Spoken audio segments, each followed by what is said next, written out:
Good morning. Welcome to IOS Online Tuitions for Judicial Services. We continue with the Transfer of Property Act. We have done till section 17.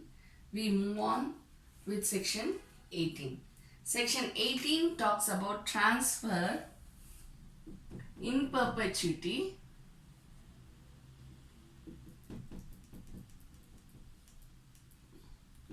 for benefit of public.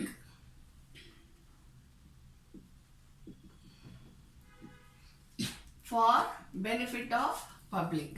So here transfer in perpetuity for benefit of public. What are you reminded about? It is for public benefit. It is public service. Benefit of the public at large. Okay. When there is a transfer in perpetuity. Transfer in perpetuity means what? There is a continuity. There is a continuity in the transfer. Which transfer? Transfer of property for the purpose of public benefit. If you can understand what I am trying to tell you, then you will remember trust. Am I right? Trust is for the beneficiary of the public at large. We have private trust, we have public trust. Whatever is the type of trust, if it is for the benefit of the public at large, then it amounts to the transfer in perpetuity for benefit of the public. Because it is for the public at large, the transfer is in perpetuity. In such cases, what did we read in the previous sections? In perpetuity, we have already read in Rule 14, Rule Against Perpetuity, right? So that rules 15, 16 and 17 sections do not affect the section 18. Why? For the only reason that it is for benefit of the public. Okay, we go to section 19, which talks about vested interest.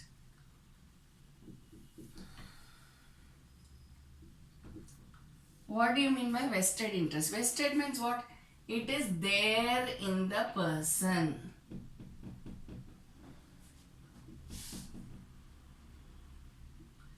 Whatever. Okay. So what is there? The interest is there in the person. Vested interest. Sometimes when somebody says something, we say in the vested interest of the person. He is acting, he is being very selfish because he has vested interest. Same way when we go to company law, any director or any of his relatives are not supposed to become the directors again, right? Because they will be said to have, the contract should not be between the company where a person is a director with either his own family or his relatives who have to get into a contract with this particular company. Why? Because in that case we say the director should not have any interest, right? But because the director has interest, therefore his relatives cannot get into a contract with so and so company, right? So that is known as vested interest. So when we say vested interest, there the interest is there in the person. It is inside the person. It is vested. It is kept. Understand? So when will the interest be kept in a person? As given in the transfer deed. It can be anything, okay? Any deed that you are thinking of which relates to transfer of property. As given in the transfer deed, vested interest shall be with the person. For example, we have read about unborn person. Property may be given to unborn person. This is what we read, right? So, till the person is born. What did I explain? Till the birth of the child, this property will have a vested interest in the unborn children. Understand?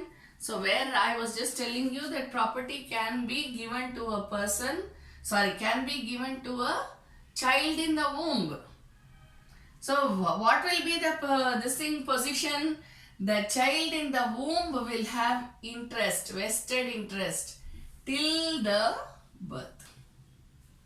Understand? So that interest till the birth, the vested interest will be there. Same way what we read about in the section 15, 16, 17, 14, previous section, so many other sections we read about prior interest. Okay? Prior interest or subsequent interest does not affect vested interest. Where there is a prior interest of a person in the property, that does not affect the vested interest in another person. Understand? Unless the contract says, unless the transfer deed says, if there is another person who has prior interest, then this person's vested interest shall stand cancelled. If it is specifically mentioned there, then it shall stand cancelled, not otherwise. Okay? We go on to the next section.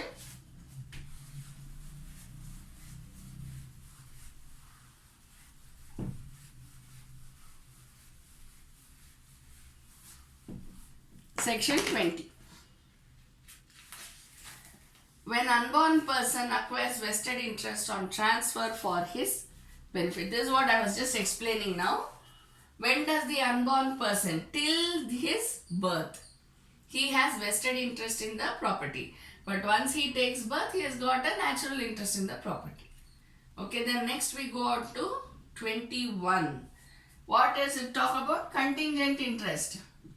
Contingent interest is very easy since we know the Contract Act. Am I right? In Contract Act, what does contingent contract mean?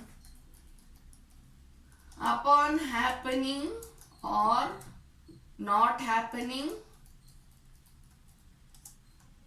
of a certain future event. So in this case, what are we talking about? We are speaking about contingent interest. So when does the interest pass on, or when does the interest arise? Only upon the happening or not happening of a specific future event, which is mentioned in the transfer deed. There is no deed known as transfer deed, but I am just giving you a general title for all those deeds which allows conveyance of property. Okay, so there is nothing called transfer deed as such. I am just giving you the nomenclature. That's it.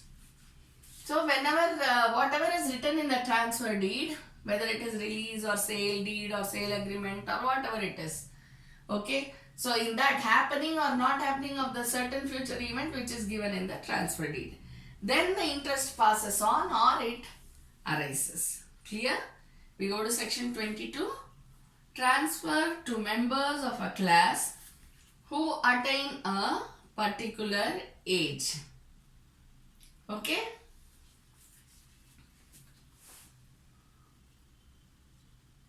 Section 22. Transfer to members. Who are the members? Members belong to a particular class. What does the class say? They will get interest when they attain a particular age. Okay. So what is the transfer deed say? See, these are all similar ones. When we are saying vested interest or when the unborn person, we said contingent interest, happening or not happening of a certain future event. So the very next section gives you an example of that. When does the transfer take place to the members? When they attain a particular age. So this is the happening or not happening of a certain future event. Here it is happening of a certain future event. They get interest in the property upon attaining that particular age. So it is happening of a certain future event. You can take the clue from the previous section itself. So once they attain the particular age, the interest passes on or arises on them. But if they do not attain the particular age, till then they do not have vested interest. Please understand. Interest arises only at that particular age. There is no question of vested interest. Till I attain the 18 years of age, I will have vested interest in the property. No. Why? Because the will says, suppose say for example will, suppose the will says, upon attaining the 18 years of age, my grandchild shall get all my property. Suppose the will is written like this. Then upon 18 years of age only the grandchild will get the property. So the grandchild cannot say in, say probably 12 years or 13 years that I have vested interest in my grandfather's property, so you give me the property. No. Interest arises only at the age of 2018. Clear?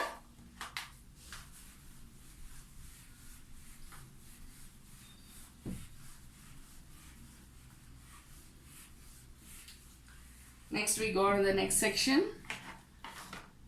Section 23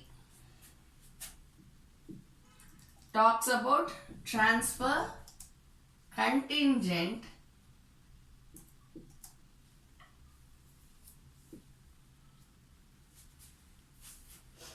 on happening of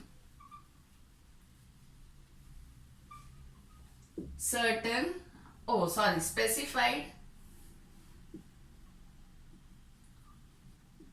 uncertain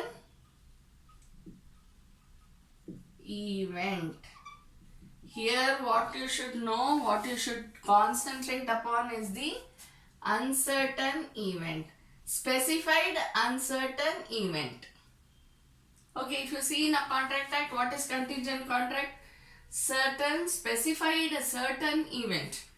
But here we are seeing specified uncertain event. So when it is an uncertain event, how do we know? Now here we are not talking about the event being uncertain. Event is a specified event. But when will it happen? The time is uncertain. See, suppose the gift, not the gift, we will say again, the will. Obviously, you know, the will gets transferred, the benefits under the will accrue only when the person passes away, the testator passes away, right? So, when will suppose I have written a will in the year 1997, see, 2018 and I am still alive, right? So, when will the specified event occur? We have no idea. So, when it occurs, the transfer shall take place, not before that. Understand? So, when the uncertain event occurs, when the specified uncertain event occurs, then the transfer shall take place. If it occurs before some time period which we have been expecting or which has been allotted, probably this person will live up to the year 2020. But what happens? The person dies in 2018. It's okay. Even then in 2018 the transfer will take place. Okay?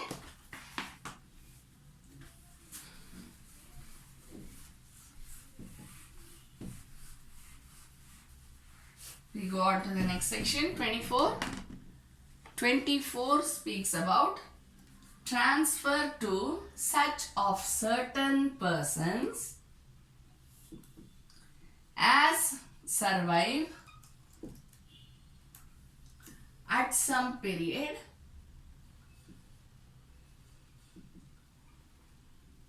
not specified.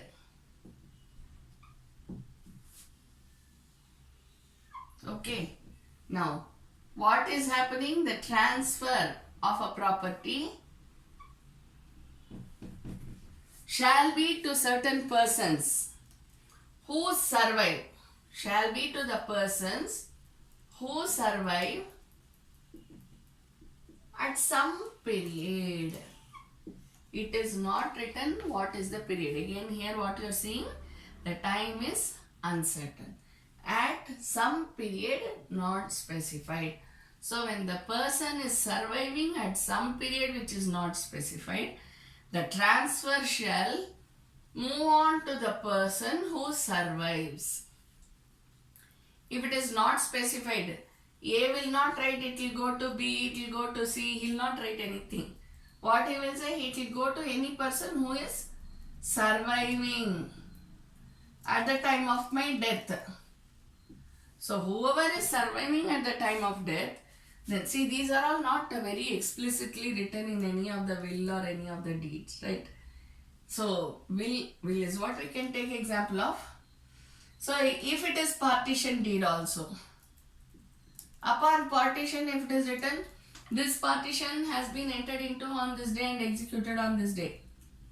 But after my death, again, the will comes into play. Whoever is surviving me upon my death, that person will get a share in the property. To that person the transfer shall occur.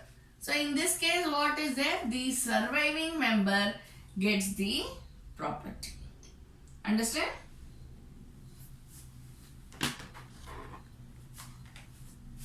So here again you don't have to bother about prior interest, subsequent interest, nothing like that. We go to section 25, conditional transfer.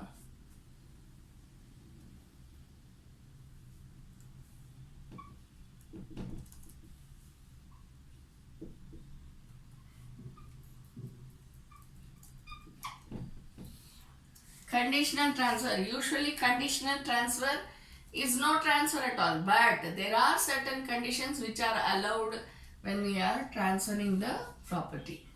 For example, you can take up absolute sale deed. What does it say? There is a transfer of property. Am I right? So what does it say? Because he paid me 32 lakhs, I am giving him my house. In this case, we cannot go around saying, no, don't put conditions in the contract. Every contract has conditions, right?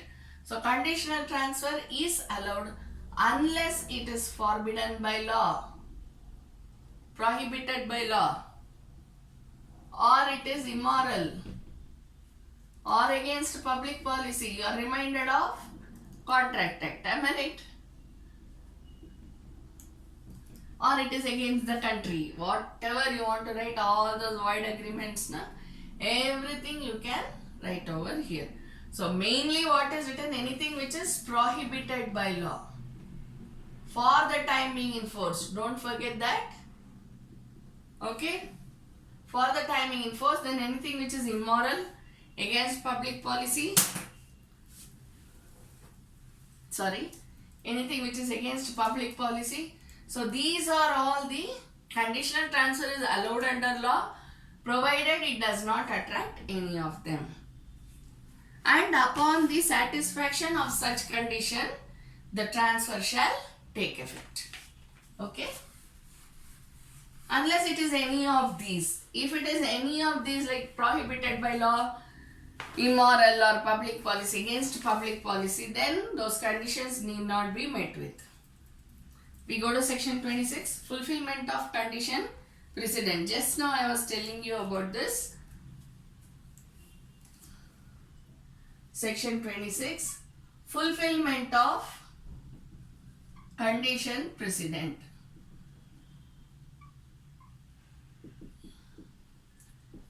See, we have to take a clue from section 25, which speaks about conditional transfer. There is a condition which is precedent.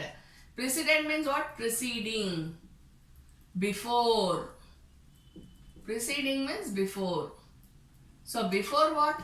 Before there is a transfer, I have to fulfill a certain condition.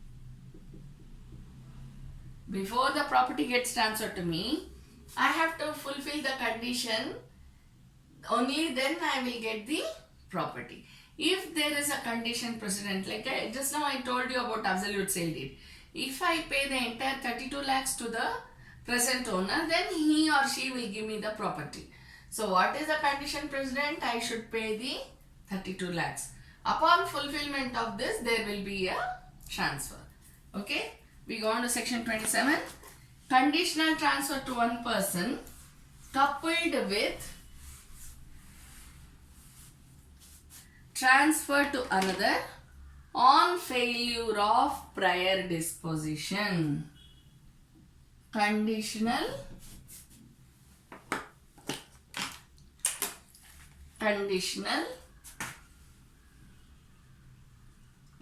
transfer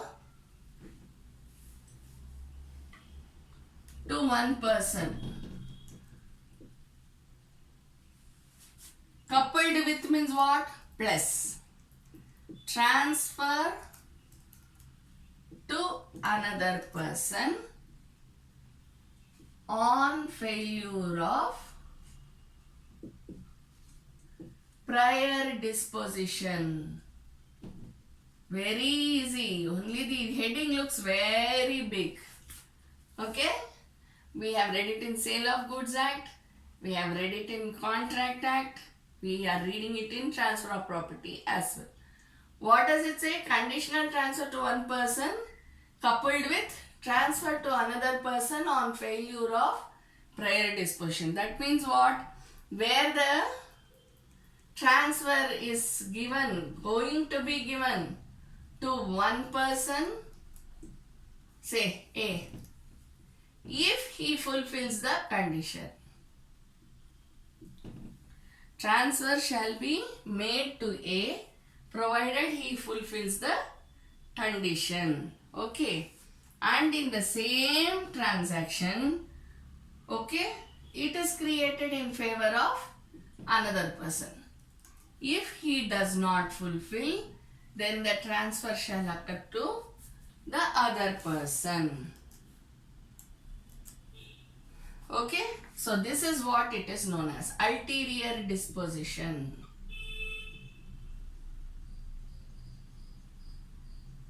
Ulterior disposition means what? The prior disposition. See, if I am getting into a sale agreement with one person and I say within 3 months you should give me the money. See, for example, mortgage deed and all we can take into examples, very easy. I mean, it is suiting more, you know. Mortgage deed between A and B. Okay, A is the mortgager, B is the mortgagee. Between A and B. Now what happens? A tells B, okay, if you pay me the 10 lakhs loan which you have taken, then I will give back the property to you. If you do not do it, then I will retain the property or I will sell it to some other person in order to get my 10 lakhs back. So what does this mortgage deed say? It is the same transaction. Am I right? I have given you a loan of 10 lakhs. You should give me back the 10 lakhs if I have to transfer the property to you. But if you do not give me back the 10 lakhs, I have the right to retain it as my own or I will sell it. I have the right to sell it to another person. Understand? So in this case, you have this conditional transfer to one person coupled with transfer to another on failure of prior disposition. Where there is a prior disposition in the same transaction, this is how it works. This is a example of what is written in this section. Okay.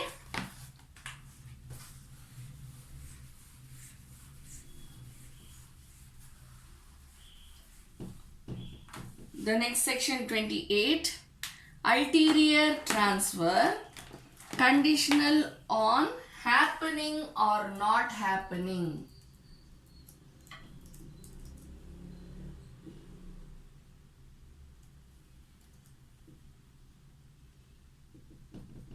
On happening or not happening of a specified event.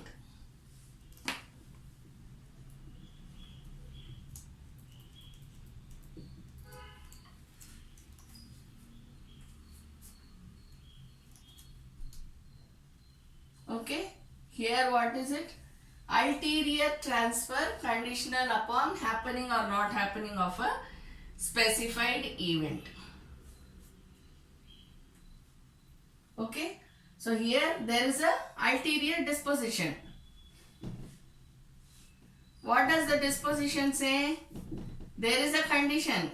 Same logic. Transfer shall happen to you upon the happening or not happening of a specified event. If it is happening of a specified event that is mentioned in the ulterior disposition mentions transfer shall happen upon happening of a specified event. If this happens, then you will get the property. If this does not happen, then the other person will get the property. So what does the ulterior disposition say?